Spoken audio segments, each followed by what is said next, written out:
بسم اللہ الرحمن الرحیم۔ شروع کرتی ہوں میں اللہ کے نام سے جو بڑا مہربان نہایت رحم والا ہے۔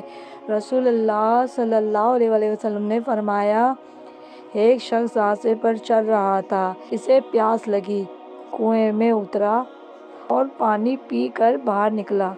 باہر آ کر اس نے دیکھا کہ ایک کتا پیاس کی شدت سے بھاپ رہا ہے اور مٹی چاٹ رہا ہے۔ اس شخص نے کہا، اس کتے کو بھی ویسی ہی پیاس لگی ہے جیسے مجھے لگی تھی۔ چنانچہ وہ دوبارہ کنویں میں اترا، اپنے موزے میں پانی بھر کر منہ میں پکڑا اور اوپر آ کر اس کتے کو پانی پلا دیا۔ اللہ تعالیٰ نے اس کے اس عمل کو پسند فرمایا اور اس کی مغفرت فرما دی۔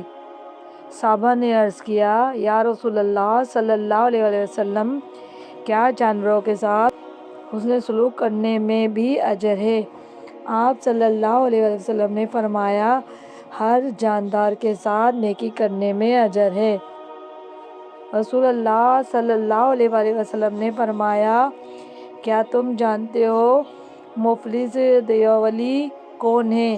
صحابہ کرام نے عرض کیا، ہمارے نزدیک مفلس وہ ہے جس کے پاس نہ درہم ہو نہ مال ہو۔ آپ صلی اللہ علیہ وسلم نے فرمایا، میری امت کا مفلس وہ ہے جو قیامت کے دن نماز، روزہ اور زکوٰۃ لے کر آئے گا، لیکن اس نے کسی کو گالی دی ہوگی، کسی پر تہمت لگائی ہوگی، کسی کا مال کھایا ہوگا، کسی کا خون بہایا ہوگا اور کسی کو مارا ہوگا، پھر اس کی نیکیاں اس لوگوں کو دی جائے گی۔